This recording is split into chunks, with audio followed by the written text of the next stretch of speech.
It's your boy, Bobby Monsoon. It's now in your city. This is Week Oos. What you think about this? This is Week Oos. What you think about this? This is Week Oos. What you think about this? And I'm really about to snap because I'm sick of this shit. Part of that. Bro. Yo, can you cut this stupid ass music off? My bad, Bobby. Well, I wonder who's gonna win this one. Sam Skunk versus Jey Uso at Saturday Night's Lame Event. And this is about as predictable as the sun coming up in the morning. And I already used that one, didn't I? Man, this is about as predictable as your whip getting wet, driving it through a car wash. Lazy Levesque strikes again. At least he bothered showing up, I guess. Dog, this dude has literally took what happened at Royal Rumble. You know what we all complained about? Jey Uso winning the Royal Rumble. Instead of coming up with a bright idea, something creative, instead of using the chatbot you probably hired for $1 million a year, you come up with the idea of having Jey Uso win a stupid ass battle royal. This lazy Levesque thing is getting out of hand, man. And you know what? Cue the music! La la la la la. La la la la la. La la la la la la. Lazy Levesque. The booking is poop. Oh.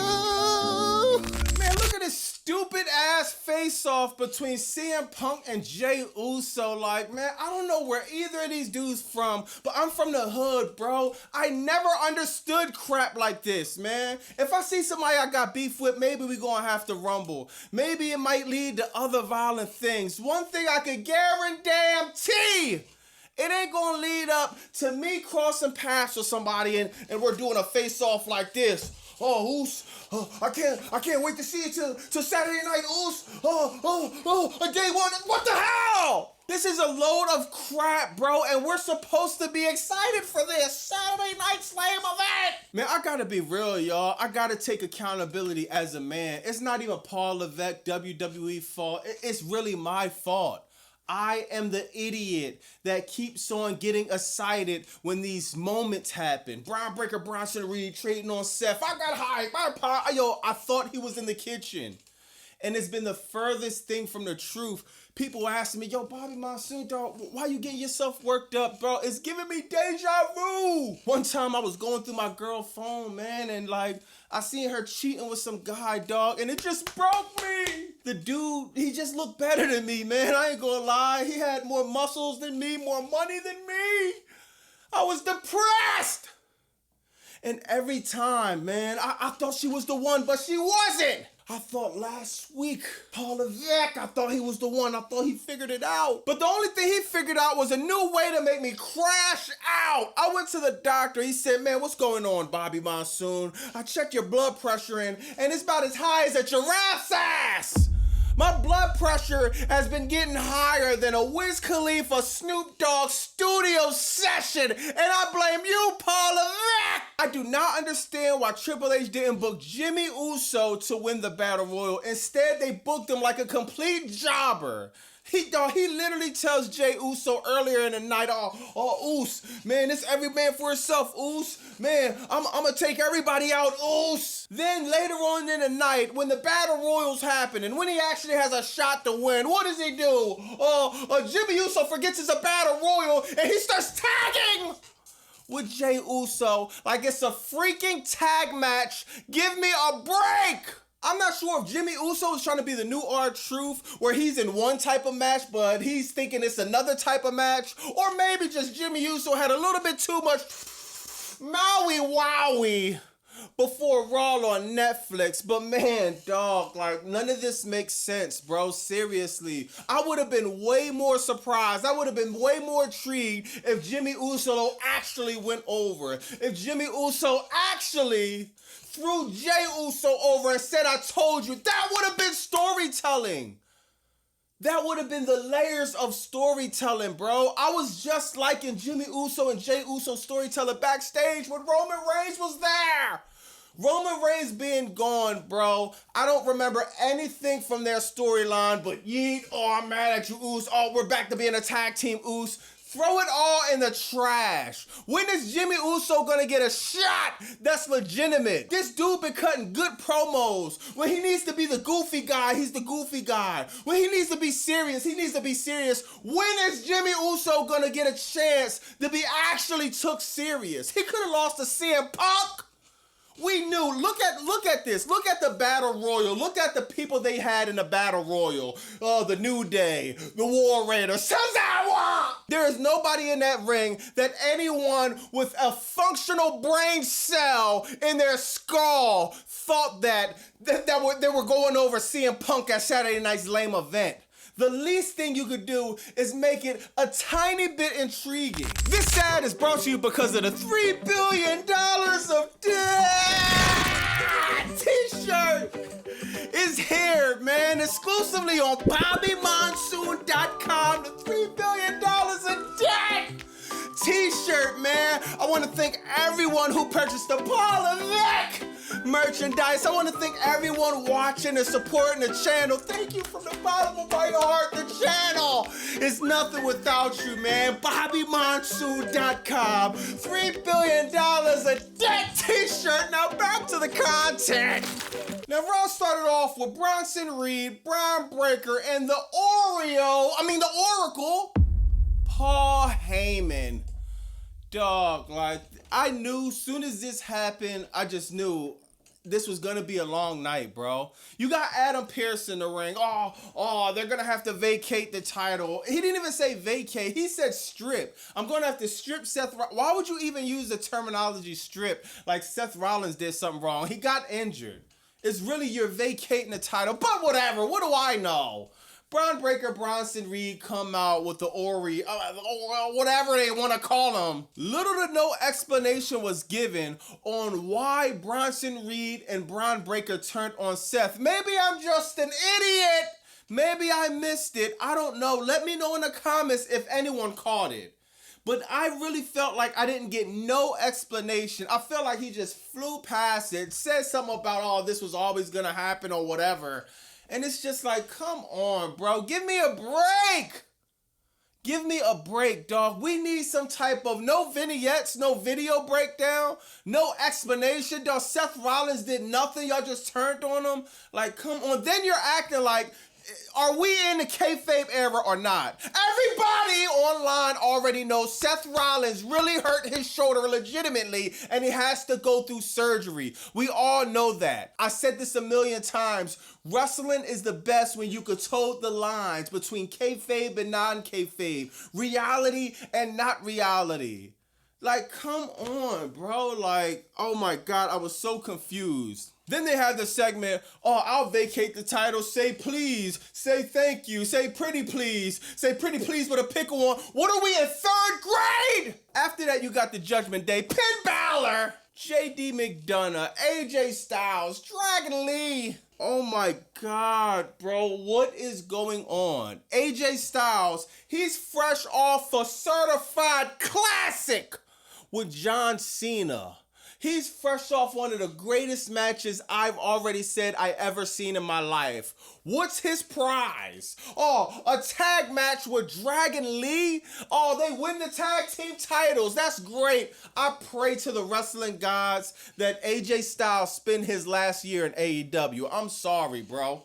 Tony Khan booking AJ Styles last year, I guarantee will be 100 times better than anything anybody in WWE Creative is planning. We already can see they can't plan a retirement tour worth shit. I wouldn't even give them the opportunity. Why is he tagging with Dragon Lee? This is the most random tag match ever. People keep saying this is AI booking. No, it's not. AI booking at least puts some type of thought into what they're doing. Now, this was a solid match, and we get it all the time. We get solid matches. We get great matches. We get good matches all the time. Who cares? What's the point of having Finn Balor on your roster. Why did he take the pin, bro? Why? JD should have took the pin. Why is Triple H so hell-bent on burying Finn Balor 6 feet on a line, 60 feet deep? What is the point of the Judgment Day at this point, dog? We got 5, 6, however many grown-ass people talking about they're in a clubhouse backstage. The storyline has literally been the same exact storyline every year. No pivot, no changes, no creative, no brain, no thought process. Then they got the nerve to have the pyro going off while they're holding up the belts. Look at this picture. How weird does this look? Dragon Lee and AJ Styles, this is literally a spit in the face to everyone that sit and watch Raw on Netflix every week. It's like they're literally joking. They're literally telling us, oh, look at these idiots. They're gonna tune in anyway. We know damn well Dragon Lee, AJ Styles, they never, ever teamed up. You mean to tell me they team up 1, 2, 3 times and now they're the World Tag Team Champions? Next you got Rusev versus Dominic Mysterio. Oh, the cemetery's filling up, y'all. Rusev buried, LA Nightlight buried, JD McDonough buried, Finn Balor buried. The WWE cemetery is filling up! Rusev versus Dominic Mysterio, bro. Rusev, I feel like he's been getting kicked in the nuts every single week. They're not even trying to switch it up. It's like, dog, Rusev, are you a heel or are you a babyface? Are you a mean monster or you're trying to do the right thing in these matches? You're trying to play straight up. They had a spot where he pulls the hammer out of Dominic's boot. You snitch! Oh, showing the ref. Oh, you had a hammer. Heels don't do that, bro. What are we doing? Why do we have Dominic versus Rusev? This is the dumbest feud. Why are we doing this to Rusev? I think Rusev is great. I like the Rusev Day gimmick. Why didn't we bring that back? That was obviously over. That's obviously, you're $3 billion in debt, right? That's obviously easy merch to sell. That's obviously nostalgia that we could connect to, that we'll like. We would have liked Rusev Day. Now this Rusev, I don't even know what this is. I don't know what I'm watching. I don't know if he's heel. I don't know if he's babyface. I just know that he gets kicked in the nuts every week. I forgot. Penta came out. Penta came out to scare Dominic Mysterio. So Adam Pearce, WWE Creative, they're cooking it up. I get it. Okay. Penta, Rusev, Dominic Mysterio, triple threat match, Saturday Night Slam event. You could keep it. Next, you got Becky Cringe, Maxine Dupree. Oh my God, bro. I would have actually been a lot more happy if Maxine Dupree went over. I don't understand. This woman has made leaps and bounds in ring promos. Like, how do we have a star like Maxine Dupree, people like Chelsea Green, but you can't think of nothing for them? She's stuck in the Alpha Academy with Otis and Tozawa. Otis and Tozawa might be 2 of the biggest jobbers on the release list. They literally have 1 foot in the WWE and the next foot on the release list. This is a fact. Maxine Dupree, she loses to Becky Lynch. Becky Lynch, or actually technically she won. Becky Lynch hit her with the belt, DQ, she retains the title. Maxine Dupree, it was in her hometown. You like the pops, right? The people could have went crazy. The people could have went ecstatic. Maxine Dupree could have held up the title, bro. That could have been a nostalgia moment. Becky Lynch, she runs into Paul Heyman, and she actually fills some of the gaps that earlier when I was saying that I didn't understand, Paul Heyman barely explained anything. Becky Lynch filled some of the gaps, and she told Paul Heyman, she gripped him up, told him, yo, we never trusted you. I never trusted you. When Seth Rollins come back, he's not even going to worry about you. He's going to beat everybody else up. It was a cool promo by Becky Lynch. Now, next match, you got Roxanne Perez versus Stephanie Valkyrie. I like both of these women, but honestly, I got to be real. This match was botchy. Oh man, I did not like this match at all. This match was literally like, oh my god, what is going on? Seriously. I think they need to work a little bit more at the performance center, just them two, just to get their chemistry together. You got Raquel Rodriguez. They was about to jump Stephanie Valkyrie after the match, because of course Roxanne Perez lost. So Raquel Rodriguez get into it. They about to jump Stephanie Valkyrie. And my song, come on, y'all. Sing it with me. You can look, but you can't touch. This storyline is boring as fuck.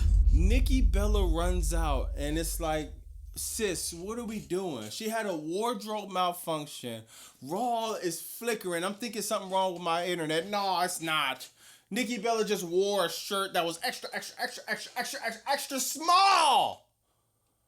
My God, why? Nikki Bella, why are you shopping at Baby Gap? Why are you shopping in the infant section trying to put on this little small ass shirt? Then be surprised when you got a little wardrobe malfunction. What did you think? Next, you got the Battle Royal, and it's like, oh my God, this is like the Battle Royal of jobbers, dog. You got Rusev, you know he ain't gonna win.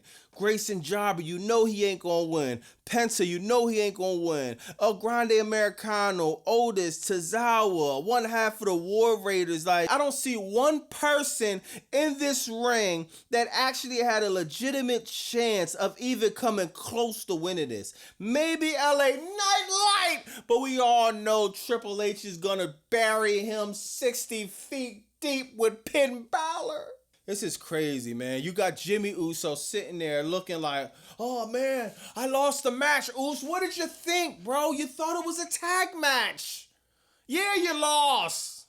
Like, come on, dog. Like, none of this makes any logical sense. Then, of course, you got Jey Uso yeeting. Then you got CM Skunk holding up the Jey Uso. And it's just like, what do you mean two? Two what? Too much crap, too much creative, too much boring ass Raw on Netflix episodes for the year 2025. Two or what? Two or what? Oh yeah, I know what the two means. Two means for number two. It's Stinky Sam Skunk. I'm sorry, man. I was extremely disappointed, man. I expected so much out of this Raw on Netflix. I honestly wanted to come and be like, yo, bro, this is what I'm talking about. I had a whole thing of saying Triple H, he grabbed some pots and pans, he closed the laptop. We thought he was using AI. He's not. He actually cut the stove on. He cut the oven on. This dude has completely left the kitchen. Completely. He's gone again. The stove ain't on. The pots that was there, they're not even there no more. They disappeared. The kitchen actually blew the hell up. It's no kitchen anymore to even go to. We gotta take it back in the day when we was in the cave. We gotta start a fire. We gotta catch fish with a rod. There is no kitchen anymore to even cook in.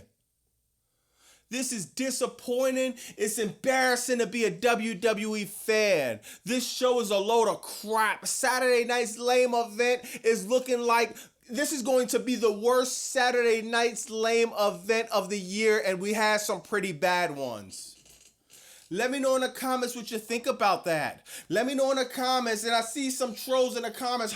Oh, this was a 10 out of 10, man. You bugging, Bobby Monsoon. You don't want to see Jey Uso and CM Punk? Nah, I don't.